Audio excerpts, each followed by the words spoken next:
Hello there, welcome to season 2 of the Manifestation Kitchen podcast, where we are healing the world together. Now, today I have a phenomenal guest, the first guest of the season, Lisa Johnson.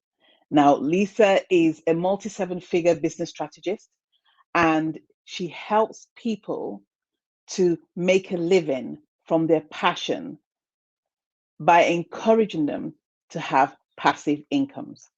But most importantly, Lisa shows you how it is done. In the lockdown, get this, Lisa made £1 million in an hour. She did a launch, and in an hour, she made £1 million. I witnessed it. She also made 2.5 million in a week. It was phenomenal to watch. And I really want you to meet Lisa, give her a warm welcome, and listen to what she's got to say about her perspective on how she heals the world. I'll see you on the other side. Take care. And here she is, the phenomenon that I call Lisa Johnson. Hi, Lisa. Hi, how are you? I'm good. I'm just laughing because of all the technical bits that you have to do beforehand. Oh, I know. Tech is the bane of our lives. I know. I love the imperfections. Welcome. Thanks. Thanks for having me. No, it's an absolute pleasure.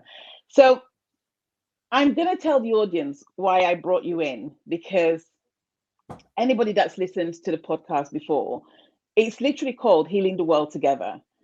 And any of your audience that see this are going to go, hang on, but it's Lisa. and she doesn't do woo-woo. But what most people realize is that I'm not woo-woo either, because there's a logic to my woo-woo-ness, if you want to call that. And I have been in your space for almost 2 years. I can't believe it. Almost 2 years. And I've watched you transform the lives of people every day with a care that I think is unprecedented, and an attention to detail that is exceptional. And I thought, I need to have you on because I believe that you heal the world. So I want to know, do you think you heal the world? I think that I make people's worlds more like what they want them to be. Yeah. I don't know whether it's healing the world, but I guess that most people that want to change their life are healing in some way. All of us are. And so, yeah, in that way, yeah, it's funny that you say about the woo-woo thing, because as you know, everybody says that I'm like the master manifester that they've ever seen. I literally say things and it just happens. And so even though I don't believe in it, I'm open to it happening because I'm quite enjoying when I say things just happen. I know. It's funny because you and I had a chance to speak on Christmas Day, which I absolutely loved. It was an absolute. It was like my Christmas gift. I loved it, and I said to you that you'd gone to the Maldives, literally like a few days before you'd just come back, and no, you were actually still away. I was still there with the boat. Yeah. Yeah, and you were on a boat and you saw a house and you went, I want that, and I said to you, I believe you're going to get it. It happens all the time, just random things as well, not even just like the big things, which obviously if I say I want to make 4 million this year, it does tend to happen. But even with tiny little things that are really random, if I say, oh, wouldn't that be really good to have that? And then suddenly by some roundabout way ends up happening. So everyone's always like, can you teach me how to manifest? I'm like, I don't know. Go and ask Victoria. All I do is say things. That's very true. Well, and thanks for that. Thanks for mentioning my name, because, as we know, I'm going to be in your group and as a spirituality coach. I think that's the title. But you do manifest a lot. And that's why you're in Manifestation Kitchen right now talking to me, because not everybody feels that they do manifest. And I want to ask you a question. What's your state of mind when you are saying, I want to make 4 million in a year? oh, I want that house. What's your state of mind? What's your state of presence? If I'm honest with you, it's always been, even when I didn't have anything and I was going through some real tough times, I've always had a belief in my head that I can get what I want. Yeah. And so my state of mind is always one of, well, it will probably happen. I just assume that it will now. And even when I was really young and really had nothing at all, I would find ways to make things happen. And I believe in action, as you know. Like, I'm a massive believer in, if you want to put something out there that you want, you've got to go and do the stuff. It's not just going to come to you. You've got to do the stuff that's going to get you it. And I'm a huge believer in that. But if you believe that you can have something, if your mindset is of the belief you can have something, you are like 99% more likely to get it. Because if you don't believe you can, and this is where I see issues with my own clients, sometimes they say, oh, I want to have a 30K launch or whatever. But I can tell that they don't believe they really can. And so they won't put the effort in. They won't do all the things needed that are sometimes uncomfortable in business to do to get that thing that they really want. Whereas when they believe it's going to happen, they will go over and above. Because if the outcome is a sure thing, if you knew right now that if you had to do something really uncomfortable, like, I don't know, stand on a stage in front of 50,000 people, that's my level of uncomfortable. I'm not happy with that at all. But if somebody said to me, if you stand on the stage, you'll make £1 million, and it was a sure thing, then we'd do it. We'd just go, okay, well, I'll do it then. But if we believe, well, we'll stand on that stage and we'll put ourselves through that uncomfortableness, that growth, but we might not get it, then we're less likely to do it. And so for me, when it comes to manifestation, that action piece and that belief that something is going to happen is really important. Not because of anything woo-woo, really, but because if we don't believe something's going to happen, we're not going to put the steps in to get it anyway. So we have to believe 100% that we can have it. I love that. You've pretty much taken away my talk that I'm doing on the 27th. Oh, good. I'm glad you're talking about that. because it's the myths of manifestation. People believe that you can just ask for it and then it's going to happen. And the reason why I asked you in that way, because again, it's in a non-woo-woo way. It's not about, oh, I'm in a meditative state or anything else. It's this key ingredients that will allow you to manifest. And also the fact that you can manifest the opposite way as well. And people don't realize that. And people get themselves all in a tiz and then they screw it up. And even though we manifest a lot, I mean, I love creating. But even when we manifest or create the lives that we want, sometimes we can't get over ourselves and we do screw up. Yeah. And it's normal because we're human beings. But to be able to be on that tangent of continuous manifestation, it takes skill. Would you agree? Yeah. And it doesn't always work out. You know, we do get in our own way a lot of the time. I know, like, with so many things that I do, like my health issues and that kind of thing, I can see how I get in my own way with things. You know, I don't always look after myself and that kind of thing. And so that's really doing the opposite, making sure that you don't get what you really want and you're concentrating on the wrong thing. So I choose to concentrate on the things that bring me joy and on the things that I like doing. God, there's two questions I really want to ask you and stuff. And I'm thinking, oh, which one should I go for first? So I'm going to go for your childhood, because I think a lot of people just believe that you fell from the sky and landed into a £7 million business. I wish that had happened. That would have been a lot easier. Can I have that version, please? A lot of people, I'm sure, they think that. And, you know, we know people who sort of like, they go, but how is that possible? And especially for people who aren't achieving that, they must feel that you're doing something that nobody else knows about. And one thing that I love being in your environment is that you are very, very transparent with everything that you do. So tell me about your childhood. What was that like? Yeah, so I didn't have a fun childhood. So I grew up in poverty in a council estate in Lincolnshire with a single parent dad, which was tricky. He was Maltese, you know, who's very religious. And, you know, a really good guy, and really tried to do his best for me, my sister and my brother. But the fact was we didn't have any money, and he was having to work all the hours. So there were times when I was 10, 11, when we were at home on our own all night, most of the time, while he was working different jobs to try and survive. So it wasn't easy. And then at the age of 11, I got a scholarship to go to a private school because I was quite smart in those days. So I got a scholarship to go to a private school, and I thought that was going to be a great thing. But actually, it turned out to be the worst thing that ever happened to me. And years of bullying started from the first day that I went to that school because I was poor, and they weren't. They were very rich. You know, it was one of the richest schools in the country. And there's me coming in my second-hand uniform and being picked up on the back of my dad's motorbike, and they're all in their Bentleys. So yeah, it didn't work out well for me. And it meant that I went through a period of like 7 years of just being bullied every day. And so I started to do less and less well at school because I didn't want to go in. And so it wasn't a great childhood for me. And you know, I grew up in the Mormon religion. I think that helped to an extent because it meant that I had people around me that cared about me. You know, they say it takes a village, and it did feel like that. There were people raising us that were from the church. And we didn't go near anything like drugs or anything like that because of the way we were brought up in that religion.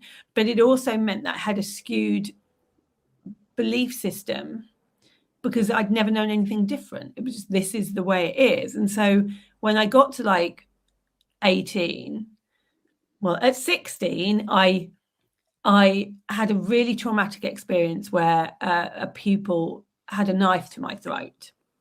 And it kind of changed everything for me, yeah. And it meant that I never really went to school again. And so I then started, you know, at 16 to try and get jobs and that kind of thing, very low paid jobs. And then I got married at 17. And I think it was because I just wanted to belong somewhere. And I think my self-esteem was on the floor by this point. So I got married to somebody that was a bully. You know, they were much older than me. And I think I was just attracting it by that point because it's all I'd ever known. And so got married. That lasted 3 years before I managed to get out of a bad situation. But I was starting from scratch then, 21 years old, had been bullied forever. And so starting at this point where, how am I going to get out of this? What am I going to do? Because I don't really like this life so far. It's not been as fun as I thought it was going to be. What do I do? And that's when, you know, I made a decision to change and to not believe the things that had been told to me my whole life, whether it be religion or whether it be that I'll never make something of myself, or whether it be I'll always be poor. All of these things that I'd been told and just believed were right. I decided to test. That's fascinating. Can you hear the backdrop? No, you can hear me well? Yeah. Okay, I'm going to trust it and keep on going.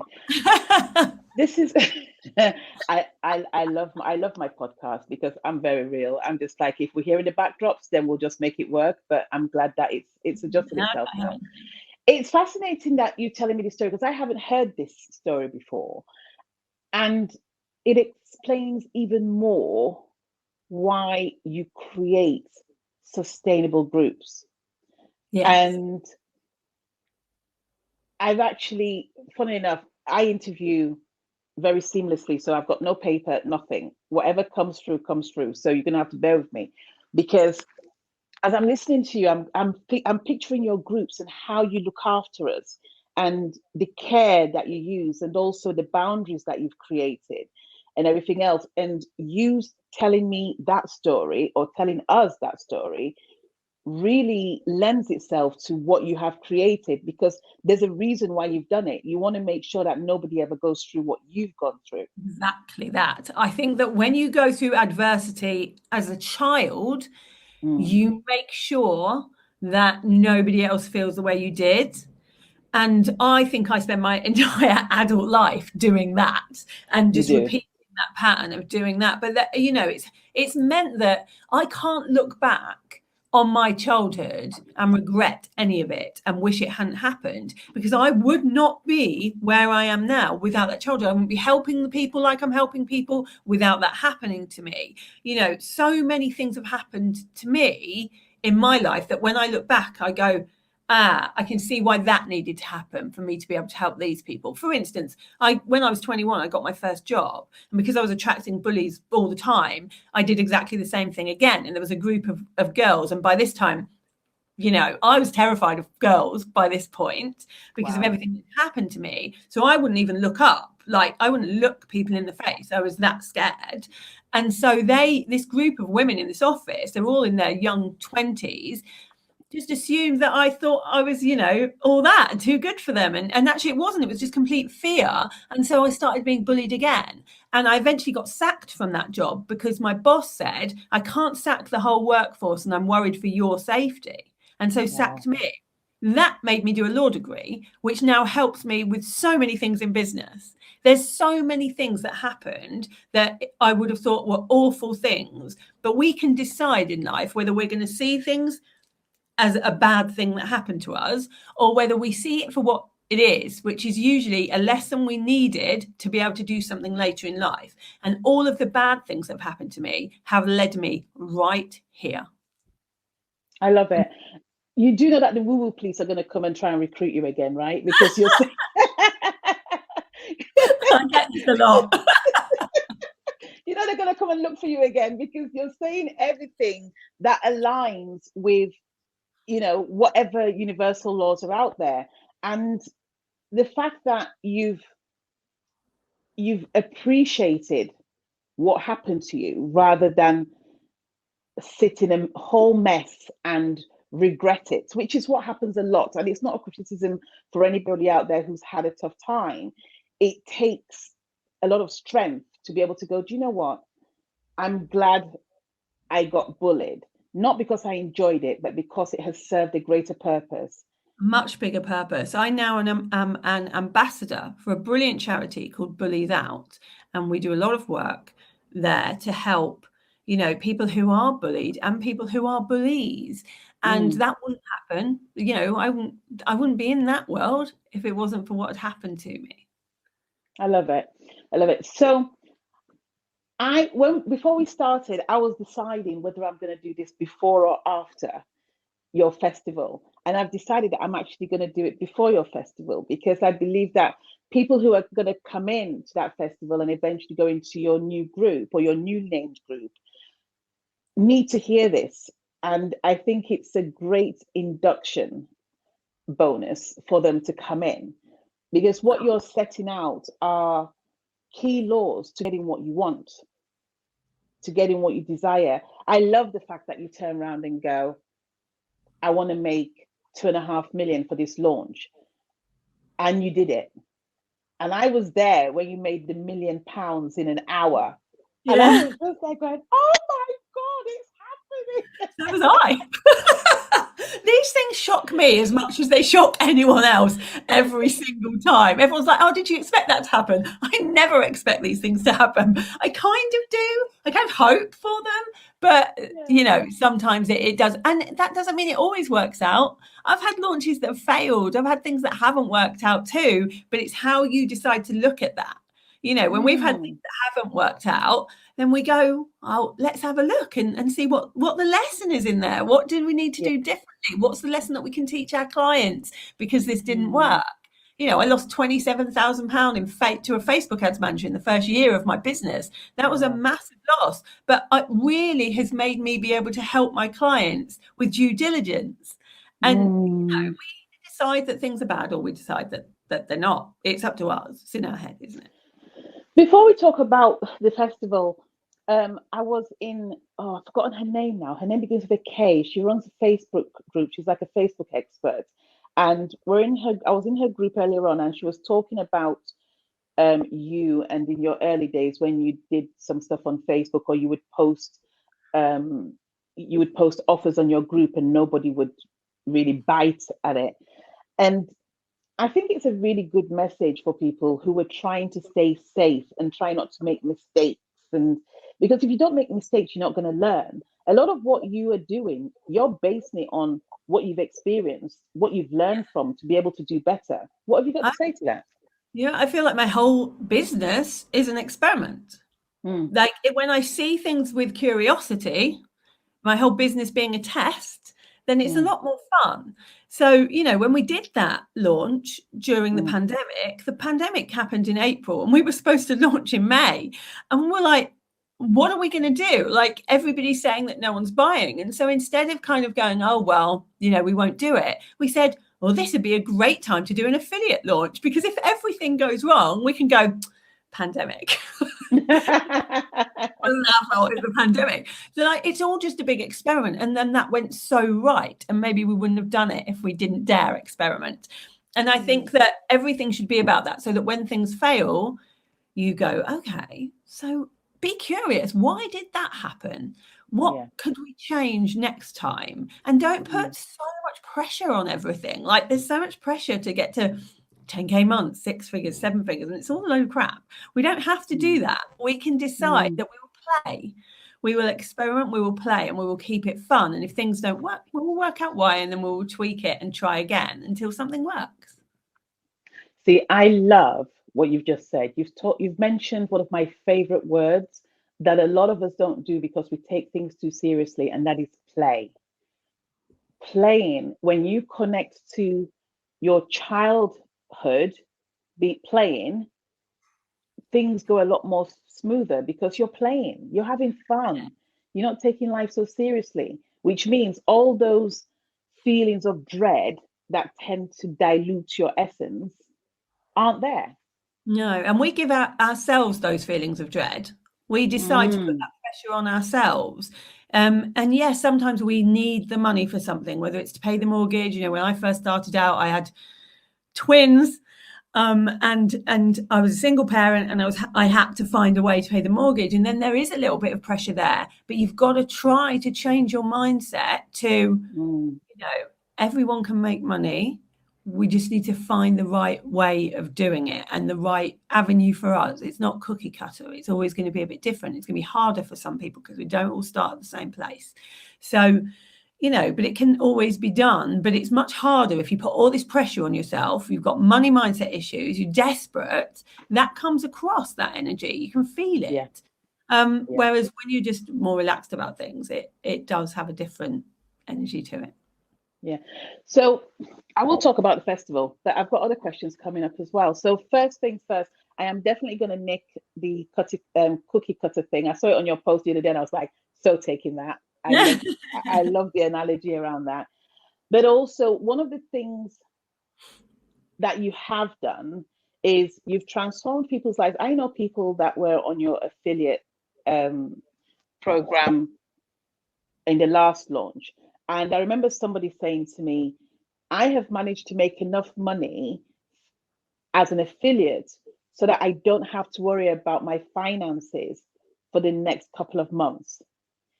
That was the first thing. The second thing I'm going to say is that you've also shown people through your boys that even kids can make money and have businesses.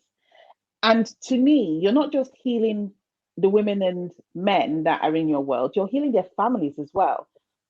Anything to talk about that on? Yeah, I feel like with poverty, it's generational. If I look at my family, it's generational. My parents didn't have any money. Their parents had even less. And I can see going back, we've always had no money. Someone somewhere has to break that cycle. And why not you? That's why I always thought someone's got to break it. Someone's got to change the pattern. And it's okay changing my own pattern. I've done that now. I've changed the pattern, but I don't want my kids to then go back into the pattern. So by teaching them from a young age how to make money and that it's okay to try and make money and to think differently about money in general, has massively made me feel calmer about the generations to come, because I don't want the generations behind me to be in poverty as the generations in front of me. I'm hoping to what I pass down passes down and passes down, and it changes things. But I think that it's difficult with generational poverty because it's all they've known, Yeah. all they've Yeah. known. And how are Finn and I'll be getting on with their business? How's that going? And what is their business? Since you're on here, you have to plug their business. I'm sorry, but that's a mum. Their business has failed, and that's a good thing. It's a good lesson. So when they started this business, they were like, "Oh, it looks easy. We can do lives, we can do this." And so I was like, "Okay, let's do it." And what it was, it's a subscription box with a book in it and some gifts for kids to teach them to enjoy reading. But I could see right from the beginning that they weren't invested or consistent. The first thing they did was say, well, we want this toy, this toy, this toy, this toy. And I said, great. How much is the box costing you to make? And they said, well, we'll add it up. And they did this. And then, they were 9 at the time. And I said, okay, how much are you going to sell it for? And they said, well, we're going to sell it for this. And it was less than how much it was costing to make. So there was already a lesson there in profit and loss. And they said, okay, we'll tweak things a bit. And they tweaked it so they made a tiny bit of profit, which I knew isn't a good thing. But I wanted them to learn it themselves rather than me do it. And so then I was like, right, off you go then. Let's do it. And they did a few lives and they got a few orders, but then life got in the way. They got busy with school and they got bored and they started doing other things. And it would have been very easy for me to take over that subscription box and make it a success with my own audience, because my audience would love that kind of thing. But I didn't want to. I wanted them to see that you have to put the effort in. And so now the business has failed. And we had a conversation about, what do we do? Do we want to try again, or do we want to shut the business down? And they've shut the business down. And I think that's a good thing. Like, let's see what they do next. Now they've learned from this opportunity.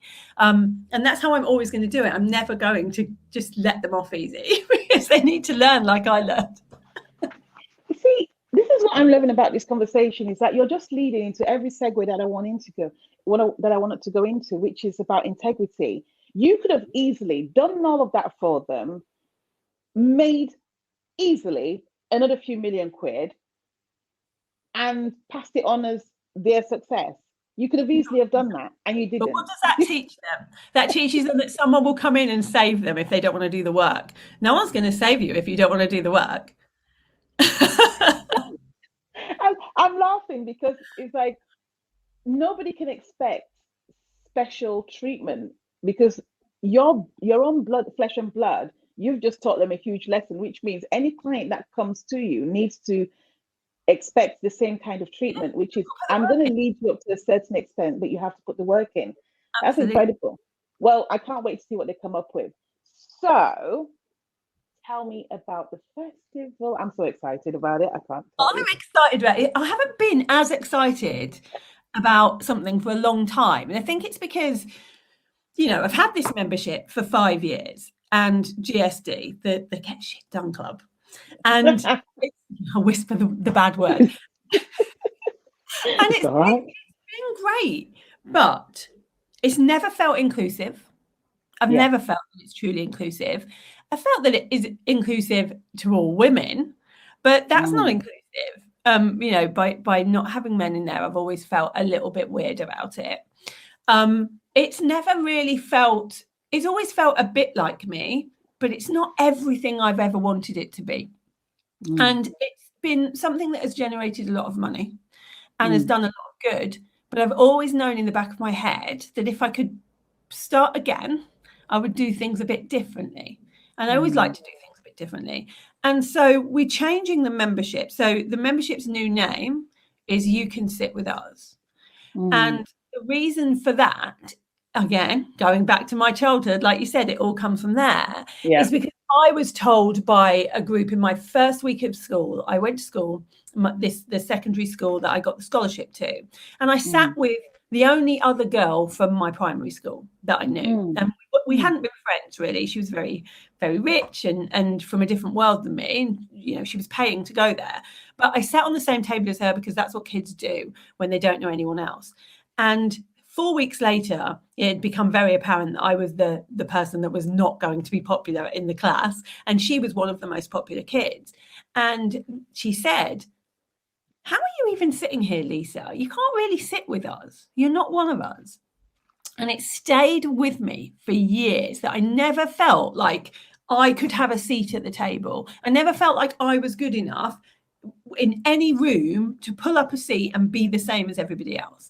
And that's why we're calling it You Can Sit With Us, because it's inclusive, it's for everybody. And it's really important that it is.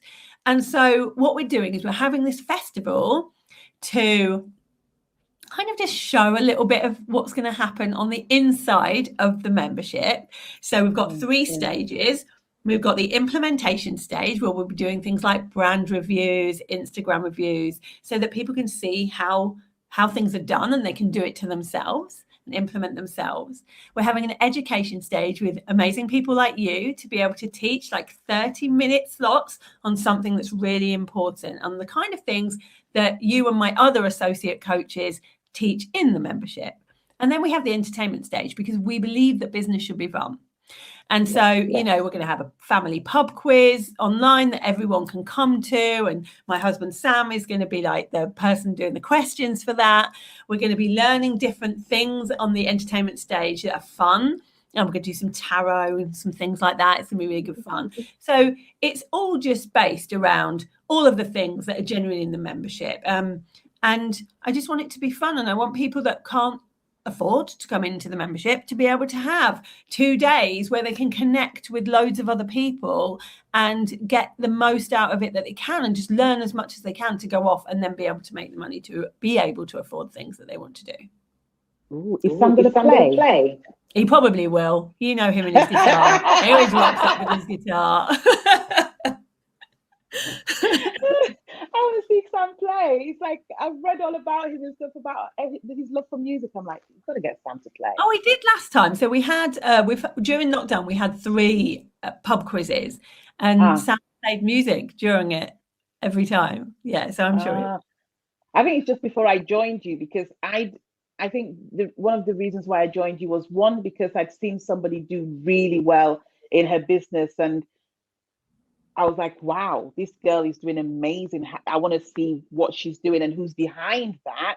And then I remember the decision to actually just go into one-to-many, which is a formidable course. If anybody wants to know more about it, and you can actually talk about that as well, was you and Danny Wallace on a live. And I now know, I think it was your race to recurring revenue interviews. And she was screeching, Danny was screeching, going, you got to tell them, and you just made your first $1 million launch. Yeah. And I was like, anyone who can make a £1 million launch, I want to get to know. So and that's how I got into your world. Because I've only been in business it's coming up to 5 years that I've been in business. Yeah. And, you know, it took a couple of years before we kind of got to the million stage. We were grafting. And then suddenly it just boomed during COVID. And I suppose that's because I teach passive income, and people suddenly needed to make money online. And that's why my one-to-many program became so popular around that time. Yeah. But I also think as well that your reputation precedes you.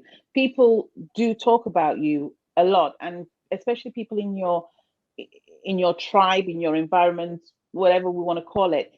People, there's an X factor to how you approach things, because I don't think it's a coincidence that some people are trying to do something similar to you. No. In other cases, trying to copy you, and still can't do it, and yet you do. And it's formidable watching you.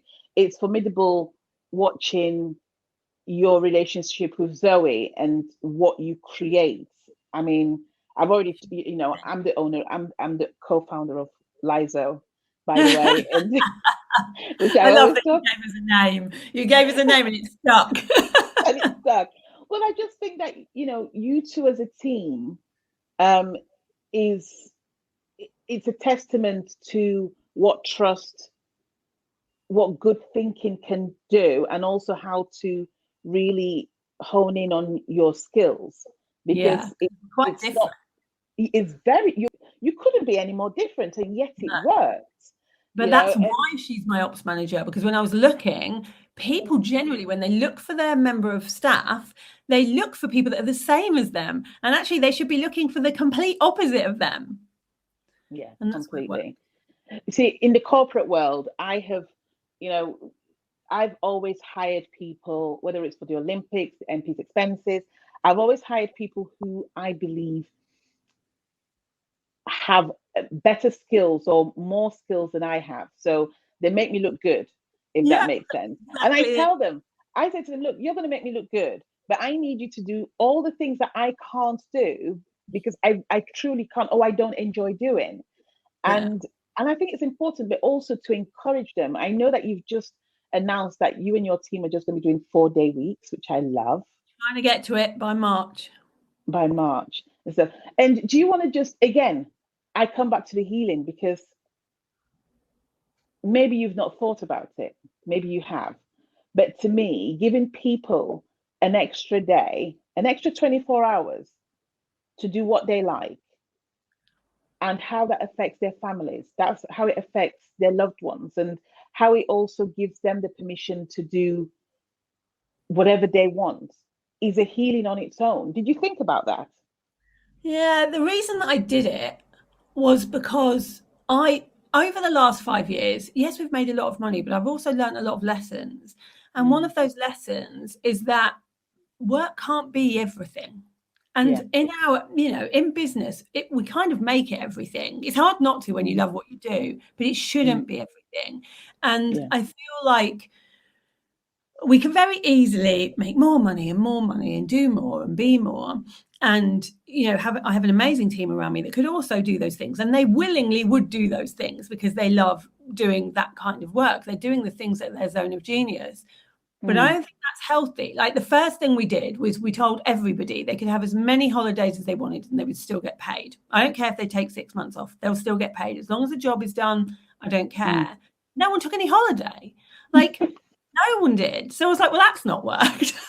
So now I'm having to try and find different things to force them to actually have their lives, because their lives Mm, are really important. It's really important that we mm, don't put everything into work. And also, it was only 5 years ago that I was in corporate. It's not that long yeah. ago. And I remember the things that I hated about being an employee. And it was that I had to sit there between 9 and 5, no matter what was going on. And I could only have 20 days holiday. And, I you know, know.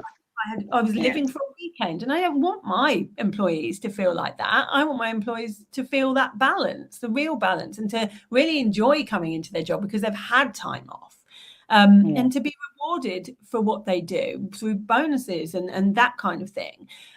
So I'm trying to cultivate a culture of work that I would like to have been in. I love that. So you've got a number one podcast. You've made £7 million in over 4 years or 5 years? Four and a 4 years? Four and a half. half. Nearly a 5. You've you, you're redoing your group, or should we say reinventing your group. You've created a few more courses, for example, Affiliate Genius. What's next for Lisa Johnson? Many things. I have many more ambitions. So, as you know, I just got my book deal with Hodder and Staunton. So I'm working on that right now. So that will be out in January 2023. So I'm excited about that. Being in bookshops when I was a kid, I loved books. I read, and I used to Yeah. imagine what it might be like to be an author and be able to see my book on the bookshelf, and that's going to happen, which blows my mind a little bit. So there's that. I'm going to Necker Island with Richard Branson in September, so that's going to be good. I've got some questions. So that's I'll be in your suitcase for that one, Lisa. I'll be in your suitcase. I'm on the way. So that's going to be fun. And we have 2 new offerings coming out this year that we're working on at the moment. One that's going to be certified with CPD. So yeah, we're just doing more of what we love is what I want to do this year. And just have fun with it all, rather than concentrate so much on the money side of things, which is what I've been doing for the past sort of 4 years, is like, let's hit these targets. I'm less bothered about that this year. I just want it to be fun for everybody. I love it. So we're rounding up. Is there anything you want us to know that I haven't touched on? Any messages to my audience, to your audience, anybody who gets to see this? And in passing? Yeah, I think the main thing I'd love to leave you with is, if you've had adversity in life, and let's admit it, most of us have in some way or another, whether it's illness, finances, ex-husbands, whatever it might be, we've usually had some adversity. Mine was bullying, but yours might be something different. I want you to remember that you can use that to fuel your success. It doesn't have to be the thing that stops you. It can be the thing that makes you, and you get to decide whether it's going to be or not. But from this day on, you can say, okay, it's going to be the thing that makes me. How am I going to use it to get me where I want to be? I love this. And as I'm just wrapping up, I want to say this is 5 years ago, you would have been my ideal client today. The woman in the corporate world asking, is this it? And finding a way to do something else with her life, whilst still having to pay the bills and still having to stay above water and everything else. So to all of you out there who are struggling, asking, is this it? And am I going to do this for the rest of my life? Lisa has just proved to you that yes, it can be done. I want to say thank you. Thank you so much for coming. Thanks so much for spending time with me.